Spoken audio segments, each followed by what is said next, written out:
जिंदाबाद जिंदाबाद। जबरिया भूमि अधिग्रहण नहीं चलेगा, नहीं चलेगा, नहीं चलेगा, जबरिया भूमि अधिग्रहण नहीं चलेगा, नहीं चलेगा, नहीं चलेगा।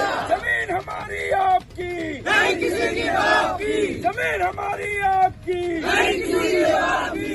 इंकलाब जिंदाबाद, जिंदाबाद जिंदाबाद। अरे लड़ेंगे,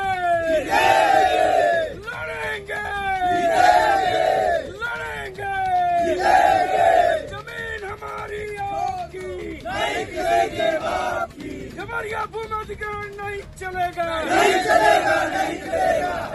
नमस्कार। इस समय प्रधानमंत्री जी के संसदीय क्षेत्र वाराणसी के अंतर्राष्ट्रीय स्टेडियम के पास पिछले 10 दिनों से लगातार आंदोलन कर रहे हैं, जिनकी यह मांग है कि हमारी जमीन रिंग रोड में चली गई, हमारी जमीन स्पोर्ट सिटी में चली गई। अब अर्बन सिटी के नाम पे, टाउन सिटी के नाम पे, तमाम सड़क चौड़ीकरण के नाम पे अधिग्रहण की जा रही है। तो हमारे पास जमीन कहाँ बच रही है?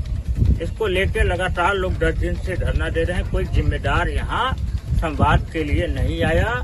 अंततः यहाँ के लोग नाराज होकर, क्षुब्ध होकर, उनको मृत मानकर आज 10वें दिन उनका पिंडदान, 10वां संस्कार किए हैं और ब्रह्म भोज का भी ऐलान किए हैं।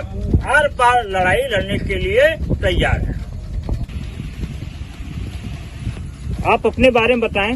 वीरेंद्र यादव, महासचिव पूर्वांचल किसान यूनियन। क्या कार्यक्रम है? देखिए, आज जो है यहाँ धरना प्रदर्शन का 10वां दिन है।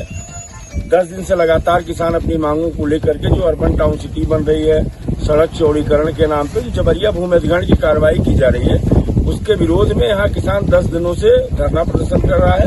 और आज 10वें दिन, मतलब जो भूमि अधिग्रहण के जिम्मेदार लोग हैं, जो जबरिया भूमि अधिग्रहण करना चाहते हैं, और उनको जो है कोई भी संवाद करने के लिए यहाँ नहीं आ रहा है। इसलिए आज जो है यहाँ 10वां का कार्यक्रम आयोजित किया गया। आप जानते हैं कि 10वां के कार्यक्रम क्यों और किस लिए आयोजित किए जाते हैं? तो उनकी मृत आत्मा की शांति के लिए जो है यहाँ 10वां का आयोजन किया गया, और ताकि उनकी आत्मा जो है यहाँ अगल बगल न भटके और किसानों की जमीन लेने के लिए वो यहाँ न आए। आगे की रणनीति क्या है? देखिए, आगे की रणनीति बहुत साफ है कि किसान किसी भी हालत में अपनी जमीन नहीं देगा। बहुत जमीन दिया, पूरे बनारस में हजारों एकड़ जमीन जो है, सैकड़ों हजारों एकड़ जमीन जो है इधर विगत 5-7 सालों में, 8 सालों में, 10 सालों में बर्बाद हो गई। और जो खेती की जमीन थी, उपजाऊ जमीन थी, जिससे देश का निर्माण हो रहा था, जिससे लोगों को शुद्ध अनाज, शुद्ध खाने पीने की चीजें मिल रही थी, वो पूरी तरह से बनारस के पर्यावरण को नष्ट कर दिया गया। और ये बनारस के पर्यावरण को नष्ट करने की पूरी साजिश चल रही। आखिर ये लोग किस तरह का डेवलपमेंट चाहते हैं? दिल्ली को तो आपने खूब डेवलप किया, खूब विकास किया, लेकिन वहाँ सांस लोग नहीं ले पा रहे हैं। वही हालत आप बनारस में करना चाहते हैं। उस तरह का जो अंधा विकास है वो बनारस के लोगों को नहीं चाहिए, खासकर बनारस के किसानों को नहीं चाहिए। वो अंधा विकास अपने पास रखिए।